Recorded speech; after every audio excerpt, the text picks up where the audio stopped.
Hello everyone, I'm NeverDot. Welcome to my channel. Today we're going to be talking about these things, enamel pins. Really cute, really small, and they're kind of interesting. How are they made? Let's find out. Enamel pins are metal pins that are shaped like what they are, the design of the graphic rather than your usual button pin that's round. They're also made of metal, so they're a lot more durable. But they are thicker. They do pin to your shirt or backpack or anything else, and they're really cool. They're really nice. And these are hard enamel pins rather than soft enamel pins. That means they have a smooth finish and they're very flat on the surface. And they're really neat. So how do you get about making one of these little things? First of all, you need to find somebody to help you make it or to directly do it yourself. You can't make them by hand, obviously, although they are made by hand. They are all done by factories located in China typically. So you either need to find one of these factories yourself through something like Alibaba.com. You'd want to search for lapel pins, but that's a bit of a shot in the dark. You would have to experiment with different factories to see which ones produce good results. You would have to try a few different factories to know which ones are good, because since enamel pins are handmade, there is a certain percentage that may be not quite as good as others. Some defects may be present. A good manufacturer will have a higher percentage of good product. You can also go with an established company like Zap. They can produce your pins for you and they'll manage the whole process. They are a bit more expensive than going with the factory directly, of course. And you can also find a middleman, someone who's experienced in doing it, but isn't a dedicated company as such. So you have these options and you can find your contacts online. Next up is, of course, doing the art. You need to create the graphic of the pin. I'm assuming you're the artist. Now, I created these in Krita, a free open source painting program. You can do it also in Photoshop, Illustrator, any of those things. But ultimately, you want to get your artwork into a vector form as per the requirements of the pin manufacturer. Sometimes they'll do it for you, but you have a little bit more control if you do it yourself. I did it in Illustrator. I took the flat image into Illustrator, traced it, fixed up a bit of the corners that were a little bit too rounded or a little bit too wiggly, and I had it all prepared in Illustrator for the intermediary that I was using.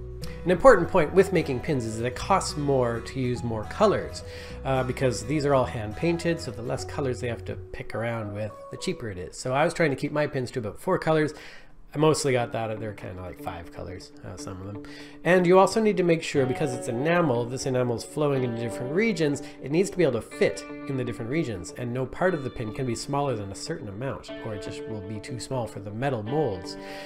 In my case, it was 0.2 millimeters, so I had to make sure that the lines were a certain thickness, and also there were no gaps that were too thin. And to fix that, I had to go around carefully with a little tool I made. I drew a little 0.2 millimeter dot, attached it to a little thicker bar that I could grab with my cursor, and then I just dragged that around and traced the whole figure to see where it might be too small, where I might need to fatten up some lines, and I did have to go back and adjust some lines, some thicknesses to be the right size. You also, of course, need to size the pin graphics to be the final size that you intend. So if you're sizing that little dot, 0.2 millimeters, make sure that pin graphic is also whatever, like 3 centimeters or whatever in size, because you do want to make sure that matches, otherwise your measurement checking is completely bogus. Finalizing your artwork, you do need to pick the colors. The colors will need to either be CMYK for print or Pantone. Now, I had to use Pantone for the factory I was using, and they were expecting that, so they had to be matched. I had to match the colors as close as I could to existing Pantones. I had never done that before. In Illustrator, it's very easy. You pull up a color palette library, has all the Pantones, pick the closest ones you want, then go record the name of the Pantone color. I put it on the artwork graphic itself so that the factory could see exactly which colors were needed, and then they sent me back a proof to see what it would finally look like. That also includes the choice of metal. There are many different metals like gold and silver and other ones. You can check on the websites for the pin maker that you're dealing with, and that affects the look of the other colors. So the proof sort of gives a little hint as to what that metal would look like. Other considerations are also that the proof and the person working with you will tell you if certain regions are too small, or if maybe some parts of the pin need to be filled in with additional metal to reinforce it. In that case, my dinosaur pin, for instance, and my carrot pin both had, my dinosaur pin and my carrot pin both had slightly small regions that were a bit too close on the outside to be correctly cut. So metal had to be filled in. That doesn't really look bad. It looks kind of nice once it's done, but on the proof you might think, oh, what's that? why I didn't put metal there. But it's okay, it just needs to be done. And my carrot actually has a little gap in the middle. It's called a punch out. So it's a gap inside the graphic itself. And that can add a little bit to the cost. Now, before sending off the pins, I wanted to get cards made for the pins because it looks a little bit more professional with cards attached to the pins and easier to sell them. The cards help brand the pins, let you know what company they're from, also let you get a little bit more imagery and lore with these things. I have a nice cartoon of the guys on the back, and also I included in the graphic design a little mark as to where I wanted the pins so that in each of these it's properly laid in the scene that I painted here. Now, I would in future maybe check to see where the pin's going to erupt on the back, because I'm sorry, Gerald, your eye has been poked. The last step is approving everything, sending it off and getting the approval from them. And then you say go ahead, and you wait. And you wait. And you wait. It takes about at least 2 or 3 weeks to go out, get made, and come back, depending on how many you're making. And it is coming from China. So, yeah, wait a little bit. There's no rush jobs here. It's all handmade, which is great. You have to wait. Wait. Wait. Wait. Eventually the company working with you will send you some proofs as to what they've got done. And it looks really good. If there's any issues, hopefully they'll spot it before they send it to you. Our batch of pins came out really, really well. I haven't found any defects actually, which is pretty impressive. I've heard some horror stories about that. Some people don't get good results with their pins, but these are great. And yeah, I couldn't be happier with these things. I'm looking forward to making many more. Now, how are you going to get started? Well, do your research. If you're doing factories or doing existing companies, see what the results of these are with other people.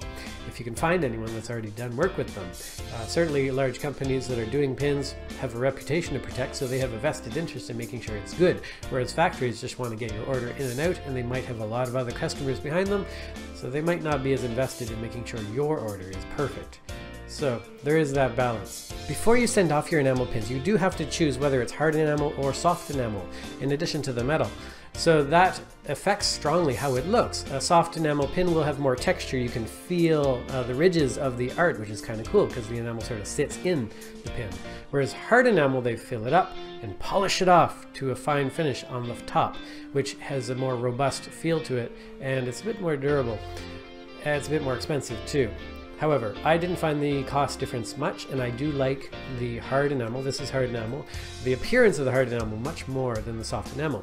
I will say that soft enamel is certainly much more popular, probably because it's cheaper. But that's up to you. Choose whether you want soft enamel or hard enamel. You can go online and see a lot of examples of both. So that's our enamel pin adventures. I'm extremely happy with how these things came out. Like, they're fantastic. The next thing I would really like to have is plushies. But that's much more expensive. These things are a little bit pricey to make. I would say they're kind of affordable if you have a job, but plushies are much more expensive. Maybe in the future. Until next time, see ya.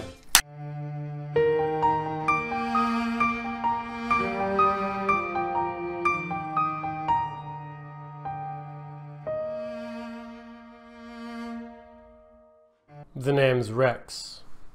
T-Rex. Thank you for watching this video. If you like enamel pins, please check out our shop. It's at shop.neverdot.com. Also linked through on our website. And also consider supporting us on Patreon. We have a Patreon, and that will help us make more pins of different types and different sorts and different characters. And maybe plushies someday. Thank you. Until next time, see ya.